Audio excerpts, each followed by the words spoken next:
La ética y la cuestión de los derechos humanos, por Alain Badiou. Lectura por Gerardo Ferretis. Quiero decirles que estoy muy contento y emocionado de hablar aquí, esta noche. No estamos aquí en cualquier lugar. Estamos en la casa de las Madres de Plaza de Mayo. Las Madres de Plaza de Mayo han enseñado muchas cosas al mundo entero y a ellas van hoy en primer lugar mis saludos.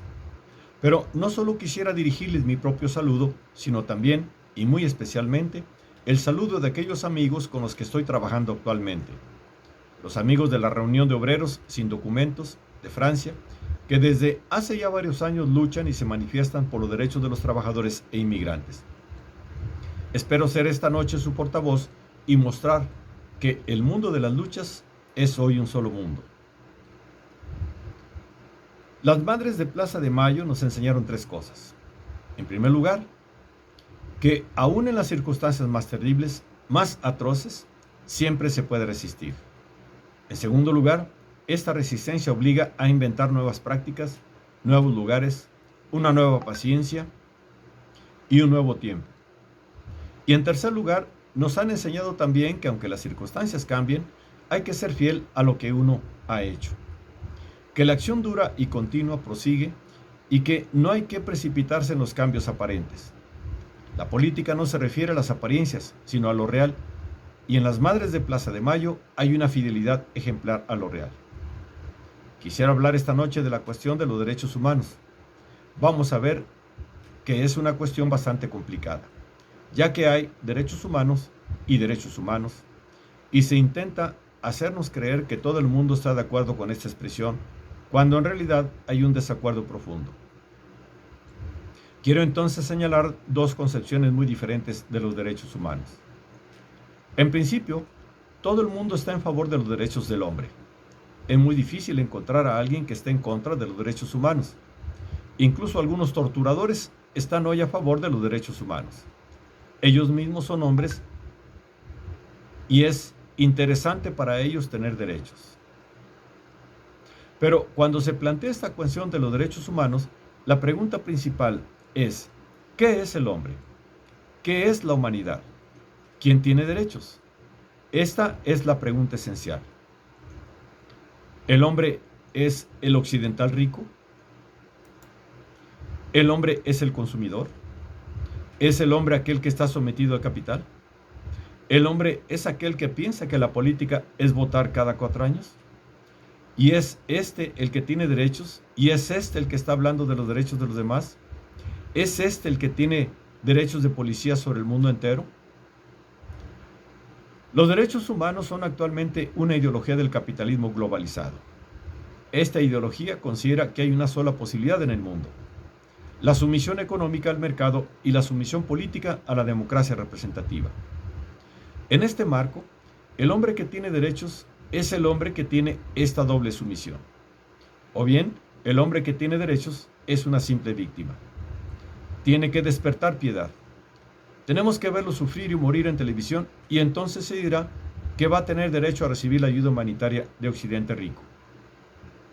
En otra época, las damas de la aristocracia y la burguesía iban a visitar a sus pobres. En la actualidad, los occidentales ricos mandan por avión su ayuda a los pobres del planeta. Se han convertido en las damas de la burguesía y la aristocracia a escala planetaria. Las damas iban a su parroquia y ellos van al sur. Pero acá no estamos entre las damas de la aristocracia y la burguesía. Estamos en casa de Madres de Plaza de Mayo y nuestra idea del hombre y sus derechos es completamente diferente. ¿Quién es entonces para nosotros el hombre? Quizás sea, en primer lugar, aquel que está sufriendo. Pero es aquel que sabe que aún sufriendo puede estar de pie. Es aquel que se da a sí mismo el derecho de rebelión contra el mundo tal como es. Es aquel que inventa una posibilidad nueva. Es aquel que sabe que no es cierto que hay un solo mundo y una sola posibilidad. Es aquel que aún en una acción pequeña, limitada, está mostrando su libertad y su pensamiento en las condiciones que le son propias. Es aquel que en el fondo sabe que nada es verdaderamente imposible y que cuando se le repite a la gente que esto o aquello es imposible, se lo hace siempre para lograr su sumisión. ¿Era posible resistir durante la dictadura en Argentina? ¿Es posible montar una especie de nueva democracia popular en Chiapas? ¿Es posible quedarnos de pie frente a los norteamericanos aquí o allá? ¿Es posible darles documentos a los obreros extranjeros? Los gobiernos siempre dicen que las cosas son imposibles. Se diría que la filosofía de cualquier gobierno es una filosofía de la necesidad. Todo es necesario, todo es obligatorio y todos los dueños de los hombres son imposibles. Y todos los sueños de los hombres son imposibles. Llamaremos hombre también a aquel que dice que lo imposible es posible, y a lo largo de toda la historia de los hombres hubo quienes pudieron decir que lo imposible era posible. Pero por eso el mundo cambió. Si solo existiera la necesidad de lo imposible, todo sería siempre igual. Entonces nosotros llamamos hombre a aquel que sabe que el mundo puede cambiar. Llamamos hombre a aquel que tiene la larga paciencia del pensamiento y de la acción. Cuando se concibe así al hombre, el hombre que es capaz de hacerse a sí mismo, el hombre que es capaz de inventarse a sí mismo, entonces decimos, sí, este hombre, esta humanidad, tiene derechos profundos y esenciales. Es el derecho que tiene la humanidad de crearse a sí misma y no estar siempre sometida a poderes exteriores. Nuestra herencia humanista es la de esta creación, la de esta invención, esta capacidad en el tiempo y en el espacio de crear posibilidades y de decir que lo imposible es posible.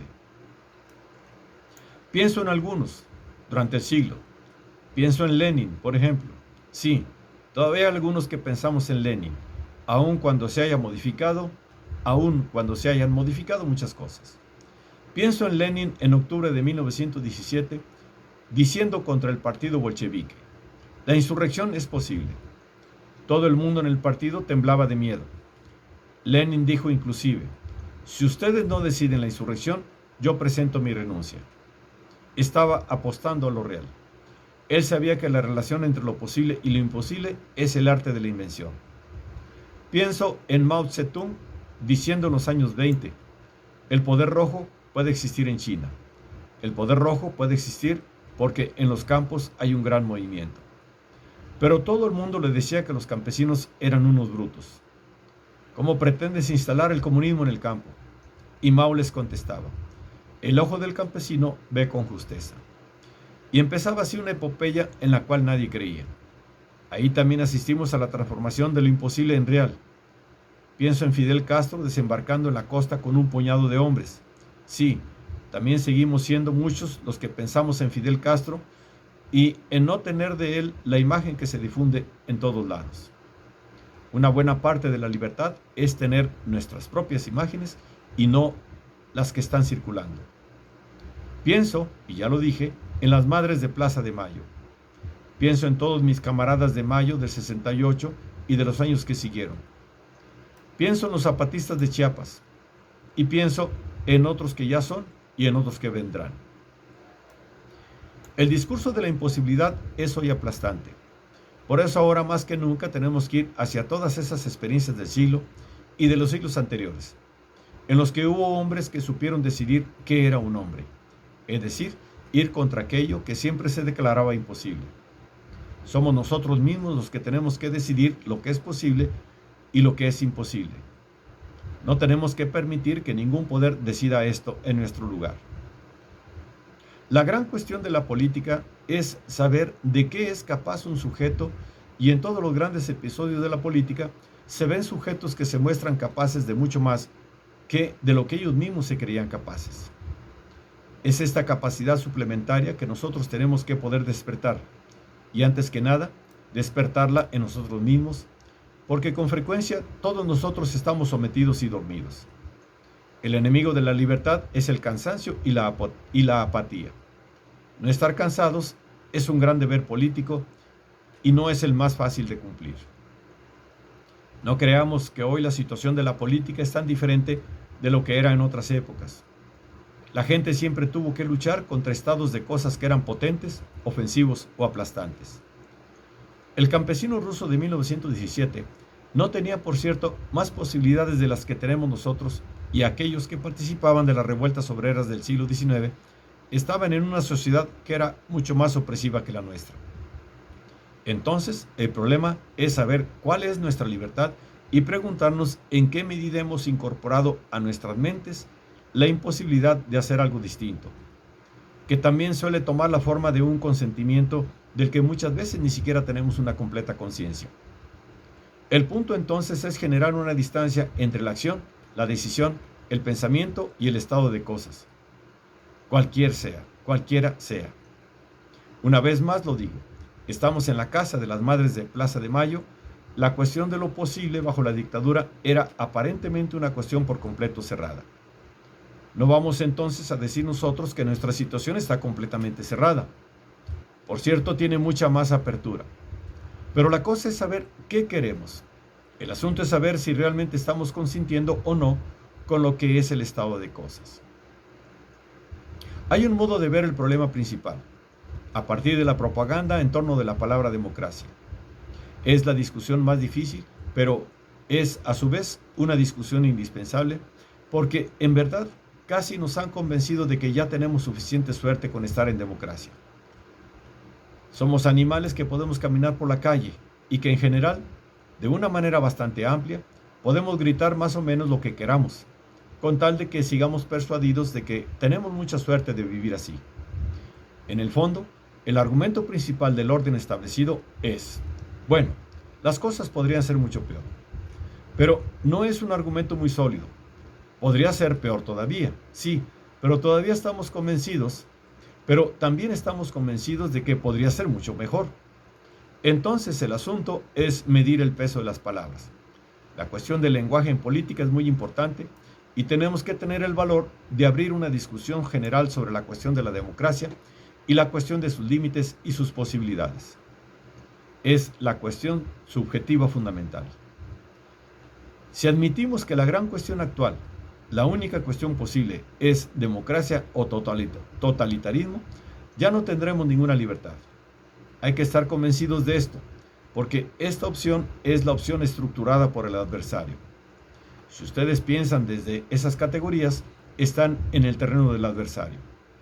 Y por supuesto, en ese terreno va a ser más astuto y más fuerte que ustedes, porque son sus categorías y sus propagandas. La gran dificultad de la política de emancipación es, desde siempre, que no puede partir de posiciones de poder. Lo que yo llamo el adversario está instalado en una posición de poder y es guardián del mundo tal como es. Entonces, una política de emancipación se encuentra con dos obstáculos. En primer lugar, tiene que inventar y construir su propia fuerza, porque la fuerza no está ahí, disponible, como la propiedad, el capital o el ejército. Y, en segundo lugar, tiene que hacerse además del trabajo cotidiano. Porque aquellos que van a comprometerse en la nueva política no son en su mayoría rentistas o jubilados. Son trabajadores comunes que van a tener que dedicarse a la política, además de cumplir con sus obligaciones cotidianas. Hay entonces una profunda asimetría entre las fuerzas de emancipación y las fuerzas de conservación. Durante mucho tiempo seguimos siendo los más débiles. El problema de la política cuando comienza, y ahora estamos comenzando algo, y ahora estamos empezando algo, es ver cómo algo débil puede durar, puede continuar y reforzarse, si es posible. ¿Cómo el más débil puede resistir frente al más fuerte? No podemos tener el argumento de que el adversario es más fuerte porque siempre es más fuerte. Y si este es un argumento, jamás podremos hacer nada. No podemos desalentarnos porque la situación es mala, porque por lo general la situación es mala. Hay que estar profundamente convencidos de esto. Es cierto que cuando millones de personas se unen a la nueva política, es señal de que la situación se convirtió en una situación buena. Pero en general es el resultado de un trabajo muy largo, de una situación mala. Es normal, completamente normal, que la mayoría de las personas estén dubitativas, poco convencidas, inertes. Si las cosas no fueran así, la política de emancipación habría triunfado hace muchísimo. Decir que es difícil mover a la gente es decir simplemente que la dominación domina, lo cual es cierto. Los que pensamos que se puede hacer algo, cualquiera sea la cantidad que seamos. También es cierto que con frecuencia hay muchas divisiones, porque este tipo de actividad no está unida por un interés, Lo que une al adversario es su interés, y a mi modo de ver la política es desinteresada. Sobre todo y fundamentalmente la política es desinteresada. Y entonces unir y construir una práctica colectiva que sea desinteresada es algo difícil. Por eso, muchas veces, se trata de hacer creer a la gente que al final hay un interés. Se le dice, las cosas van a andar mejor. Es normal decir eso, pero ese no es el fondo de la cuestión. Fabricar igualdad, eso es la política. No quiere decir forzosamente que las cosas van a ir mejor. Si las cosas andan mejor, significa que las condiciones materiales son maravillosas para todos. Entonces, por supuesto, la política es una práctica desinteresada, evidentemente, solo para aquellos que quieren una política de liberación. Para los que están del otro lado, es la construcción y la defensa de sus propios intereses, y esto es más fácil y también une más fácilmente a la gente.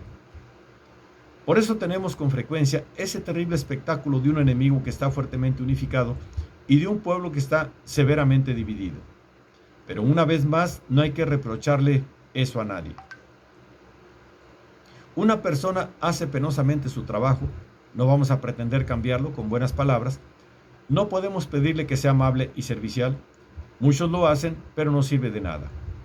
Del lado del pueblo no se puede pretender una unidad inmediata. La política es frágil, siempre lo fue, y hay que aceptar esa fragilidad y hay que tratar de construir la política de todas maneras. ¿Por qué actualmente hay tanta gente convencida de que el capitalismo es inevitable? Mientras que todo el mundo ve las catástrofes que provoca. Todo el mundo ve bien que no es nada maravilloso. No nos van a hacer creer que las poblaciones enteras son admiradoras fanáticas del capitalismo. Yo verdaderamente no lo creo. Lo que ocurre es que la gente está resignada, piensa sencillamente lo que no se puede hacer, piensa sencillamente que no se puede hacer las cosas de otra manera. Entonces, finalmente, ¿en nombre de qué argumento se lo defiende? En nombre del argumento de que si las cosas se hacen de otro modo, son totalitarias. La situación actual es que se nos hace tragar el mercado junto con la democracia. Si no queremos tragarnos también el mercado, deberemos tener que armar nuestra propia idea de lo que es la democracia. No es que yo rechace la palabra democracia, es un término que también pertenece a la historia revolucionaria de los pueblos. No hace tanto que los opresores capitalistas son demócratas. Son conversos de hace poco tiempo.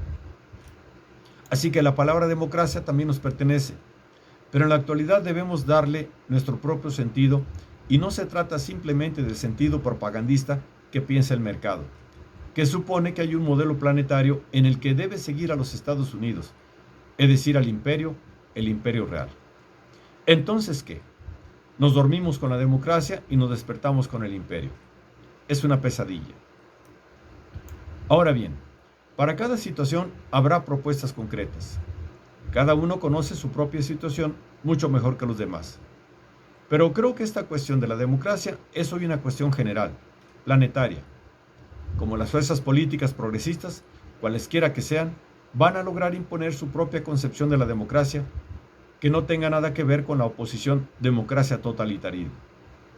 No pretenderán asustarnos durante siglos con esta historia, como si uno tuviera que temblar indefinidamente delante de Stalin, que hace ya medio siglo que murió. ¿Durante cuánto tiempo nos van a estar espantando con el ogro? Parecemos niños en esta cuestión de la democracia. Nos cuentan cuentos cuyo objetivo verdadero es completamente diferente. ¿Quién puede creer que el jefe de los poderes financieros se hace problemas por nuestro bienestar democrático? ¿Quién puede creer que el jefe de los poderes financieros se hace problemas por nuestro bienestar democrático? Nadie va a creer en semejante cuento. Así que hay que denunciar esta impostura democrática y tiene que suceder que la palabra democracia vuelva hacia nuestro lado. Es un debate que tiene que producirse. Quizás un debate muy duro, muy difícil. La política siempre pasa por este tipo de discusiones. A comienzos de siglo se discutió de una manera muy dura sobre lo que era el Partido Revolucionario. Hubo grandes discusiones sobre si se planteaba la lucha armada o no. También hubo grandes discusiones sobre los estados socialistas. discusiones muy fuertes. Nuestra discusión de hoy, la que está a la orden del día, es la discusión sobre la democracia. O le dejamos esta palabra a nuestros amos actuales y nuestro espacio va a ser muy limitado. O de la manera más amplia, redefinimos esta palabra, volvemos a traerla del lado del pueblo trabajador y la oponemos, tenemos el valor de oponerla, a las fuerzas democráticas dominantes y entonces vamos a abrir otras posibilidades. Por supuesto, estamos en un periodo de transición. Sabemos bien que hay toda una serie de ideas políticas que ya no pueden repetirse. Sobre la democracia tenemos que inventar a cualquier precio. Debemos inventar y convencer. Convencer de que la democracia es otra cosa que el hecho de que se nos convoque cada 4 años para saber cómo un esclavo del capital va a reemplazar a otro esclavo del capital. De todos modos, la cuestión del voto no puede verse aislada del contexto general de la política. Hay circunstancias en las cuales el voto puede ser significativo, en particular en periodos de grandes cambios, en circunstancias que con el voto se participa de lo que está sucediendo, junto a muchas otras cosas, y hay momentos en los que el voto manifiestamente no tiene ninguna significación. Desde este punto de vista, los jóvenes que aquí en la Argentina se alejaron a 501 kilómetros, el día de elecciones dieron una imagen simpática, pero la cuestión del voto no es una cuestión aislada, y entonces no se puede decir, acá se vota o no se vota, de manera dogmática. Debemos plantearlo en una situación concreta. Puedo darles mi propio ejemplo, el francés. Yo no voto desde hace exactamente 32 años. Cuando era joven votaba. No es que lo quiera plantear como ejemplo, porque los contextos nacionales y las circunstancias son diferentes. Se trata de la situación concreta que yo conozco y allá francamente no encuentro ningún interés en votar en las últimas décadas. Nos hemos visto obligados a comprobar que han sido los gobiernos de izquierda en Francia quienes literalmente desencadenaron las fuerzas neoliberales.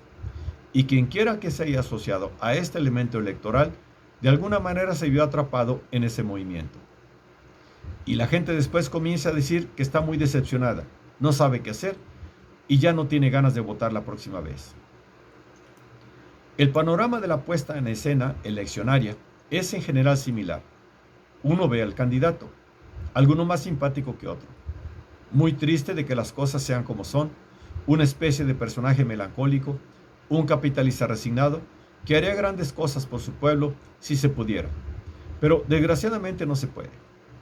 Entonces, tristemente, seguirá su camino haciendo las reformas que el anterior no quería hacer, porque se cuenta con él para que estas reformas se hagan. Estas personas, que son especialistas en hacernos tragar el mercado con la democracia, y aquellos cansados votantes se juntan.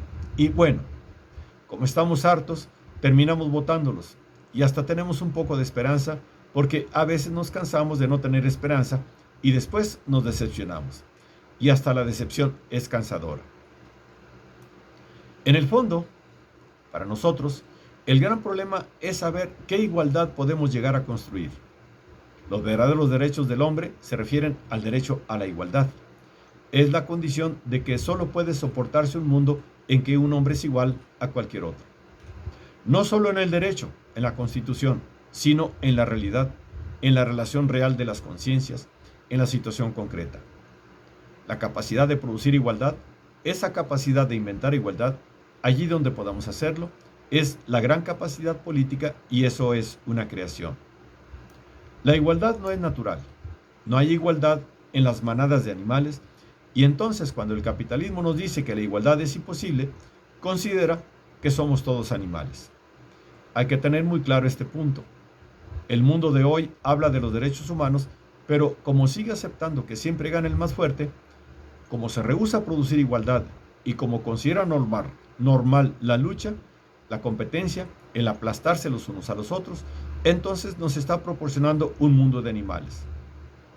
La humanidad es producir igualdad. Es la única digna del hombre. Es la única que crea verdaderos derechos humanos y entonces diremos que los derechos humanos son una especie de derecho infinito. El derecho infinito del trabajador común, el derecho infinito del excluido de la sociedad, el derecho infinito de aquel que está siempre al margen, el derecho de aquel al que se le dice que toda igualdad es imposible. Ahí está la fuente de los derechos humanos, que son finalmente los derechos infinitos de los desheredados, para quienes debemos, tantas veces como podamos, producir la mayor cantidad de igualdad posible. La cuestión de las palabras es importante. Siguen valiendo en política palabras tales como obrero, trabajador, campesino, pobre, desposeído. Durante un largo periodo fueron palabras importantes en política. ¿Se acuerdan de aquella época en la que se hablaba de la clase obrera, de la alianza de los obreros y los campesinos, del derecho de los pobres en la política? Ahora bien, ¿tienen que desaparecer esas palabras? ¿Solo tienen que existir el yuppie con su celular en la mano y con la cotización de la bolsa en la otra? ¿Tiene que reducirse la política estadísticas de importación y exportación? ¿La dolarización es entonces nuestro porvenir eterno? Sería una vida de animales. No es cierto que el hombre sea un ser exclusivamente económico. No es cierto que haya allí un destino que tiene que quebrarnos. No es cierto que solo pueda proponerse a la juventud como único objetivo enriquecerse, si puede hacerlo, y si no, que muera en la desesperación. No podemos aceptar que eso sea el destino de la humanidad. Hay que hacer volver a la política las palabras importantes, quizás de una forma distinta de la de antaño. El pensamiento inventa, no se repite, pero no creo que se pueda fabricar igualdad en política eliminando todas esas palabras esenciales que definían el campo de la cuestión humana. Palabras como obrero, campesino, pobre, intelectual, que refieren a todos aquellos que de alguna manera contribuyen a la producción de las cosas, todos aquellos que constituyen la gran masa de la humanidad, todos aquellos que no pueden verse reducidos indefinidamente al estatuto de víctimas eternas de la economía. Lo que necesitamos hoy, y de distintos modos, trabajamos todos por esto, es una nueva concepción de la política. En este aspecto, no hay una receta para lograr efectos, como los que señalé hace un rato. Lenin, Mao, el Che Guevara, Castro, el subcomandante Marcos, cada uno de ellos tuvo que inventar algo. Cada uno de ellos propuso un camino político original. Entre la insurrección de Lenin y la guerra popular de Mao, la diferencia es enorme.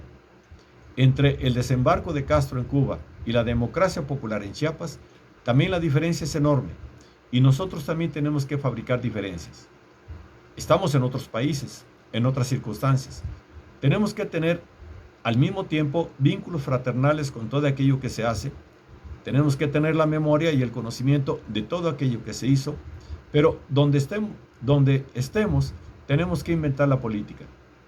Quizás encontrar en puntos muy precisos y limitados cómo se puede producir igualdad y cómo ampliar la convicción de que ese es el porvenir de la humanidad. No podemos resignarnos a convertirnos en hormigas. Sartre dijo, al final de su vida, que tenía la idea de lo que sería un comunismo de singularidades. Quería hablar, en su lenguaje, de esta idea de una igualdad que da al mismo tiempo toda su fuerza a la singularidad y la personalidad. Quería hablar también de un universo o un mundo en el que cada uno es igual y al mismo tiempo diferente de cada otro. Y decía, y esta es una frase que a mí me tocó mucho, o habrá un camino de comunismo de singularidades, o la humanidad no será algo muy diferente de las hormigas. Podemos decir entonces, ¿cuáles son los derechos humanos? Los derechos humanos son el derecho a una política que se inventa, el derecho a la libertad y el derecho a un pensamiento rebelde, el derecho infinito de las posibilidades, el derecho a hacer aquello que nadie hizo jamás, el derecho a declarar que es posible aquello que ha sido declarado imposible, el derecho a usar libremente en política las palabras que se pretende hacer desaparecer, obrero, campesino, desempleado. Pero también las viejas palabras gastadas cuyo sentido hay que volver a encontrar: igualdad, revolución y comunismo. No tengamos miedo de ninguna de estas palabras. Todas estas palabras tienen que ser defendidas. Toda palabra que perteneció al pueblo debemos defenderla y al menos en este punto podemos unirnos. Yo estoy convencido de que, por ejemplo, la lucha de clases sigue existiendo e incluso pienso que la mayoría de los análisis que hizo Marx son más verdaderos hoy que lo que hayan podido serlo jamás. Es una prueba extraordinaria del genio de Marx haber hablado en 1850 del mercado mundial, mientras que hoy todo el mundo se sorprende con la globalización. Marx, del que se dice con tanta frecuencia que se equivocó en esta cuestión, tenía un siglo más o menos de adelanto. Por lo visto, fue un error fecundo, pero quizás nuestro problema no sea exactamente ese, porque muchos de los analistas de Marx se han transformado en los analistas de los burgueses mismos y están convencidos de que la economía es lo más importante que hay. Creen que hay un mercado mundial y piensan que un gobierno es un empleado de la economía y lo dice abiertamente. Así que no es cierto que los análisis de Marx nos permitirán obtener hoy directamente una subjetividad política. Por supuesto que hay una serie de palabras utilizadas por Marx que deben volver a ser usadas. Estoy convencido de que en política hay que volver a utilizar la palabra obrero, la palabra trabajador, etc. Pienso que evidentemente la cuestión de las clases populares, como se las ha llamado siempre, sigue siendo políticamente decisiva. No hay posibilidad de un pensamiento político nuevo sin vínculos profundos, fuertes, sostenidos con las clases populares, y la discusión sobre la democracia también tiene que hacerse en ese marco. Se ve claramente que no se trata de una discusión universitaria, salvo en esta universidad, que es un tanto especial, sino de una discusión política. Entonces tiene que crearse una base lo más amplia posible. Está claro que no se puede discutir solamente entre intelectuales lo que es la democracia. En este sentido, entonces, ¿por qué no democracia obrera? Democracia popular, ¿por qué no? Democracia comunitaria, ¿por qué no? Todos los caminos están abiertos, pero en todo caso lo que debe provocar o hacer la unidad general es que esta cuestión tiene que encontrar su nueva forma. Por eso tiene que haber un debate abierto, duro, frontal, sobre la democracia, que es el único argumento del adversario, que hace que pueda presentarse como la única política humana. Así que tenemos que arrancarle de las manos ese argumento. Por último, quiero señalar que una propuesta política verdadera deberá ser una proposición que se refiere a la humanidad toda. Es una propuesta universal. Cuando se dice que los desheredados, los pobres, los obreros, son esenciales, evidentemente es porque ellos son el ejemplo más fuerte de la incapacidad que tiene el mundo, tal como es, para producir igualdad. Y en ese sentido, las cosas tienen que hacerse con ellos. Pero como ya lo he dicho, se refiere al devenir en general de todos, el conjunto de lo que es insatisfactorio para todos y finalmente el destino general de la humanidad y no simple el destino en particular de los pobres, los desheredados. Es un punto muy importante porque diferencia lo social de lo político. Lo social es aquello que busca remediar las peores situaciones y naturalmente esto es muy importante. No soy enemigo de la ayuda que hay que darle a aquellos que están en situaciones realmente terribles. Esta actividad social es una actividad importante, pero no define por sí sola lo que es una política, porque no hay política verdaderamente más que cuando se parte de situaciones concretas. Y entonces se hace algo, se dice algo, que puede referirse y hacer que se sienta comprendida toda la humanidad. Y cuando se puede tener conciencia de que en esta cuestión está en juego algo de la humanidad toda. En este punto podríamos volver a recordar al viejo Marx. Él decía, la emancipación del proletariado será la emancipación de la humanidad toda. Y eso era para él la política comunista. No era mejorar la condición obrera, aun cuando ese punto era muy importante. Marx mismo conocía la importancia de cuestiones tales como la duración del trabajo, etc. Pero la política era esa emancipación, ese cambio de relaciones con el mundo que se refería a la humanidad entera. Eso era verdaderamente la política. Yo conozco el mundo político, incluido el mundo de las políticas que se inventan. Conozco su división, su complicación. No soy un ingenuo en política, pero al menos estemos unidos en aquello que tenemos que guardar y conservar. Conservemos por lo menos el derecho a la fidelidad a las grandes aventuras de este siglo, no estemos con el lobo, seamos libres en nuestras evaluaciones y en nuestros juicios. Tengamos nuestras propias imágenes, tengamos nuestra propia memoria. El derecho fundamental del hombre es el derecho a la política nueva y en ese sentido, el derecho del hombre es el derecho de toda la humanidad. Y no solo de seguir siendo lo que es y de preservar su vida, sino también el derecho a ser algo distinto que un conjunto de hormigas. Marx decía, socialismo o barbarie. Voy a defender también la palabra socialismo junto con todas las otras palabras, aun cuando mucha gente haya hecho todo lo posible para prostituirla, y si bien no sé si podemos decir hoy como antes, socialismo o barbarie, pero sí estoy seguro que podemos y debemos decir política o barbarie.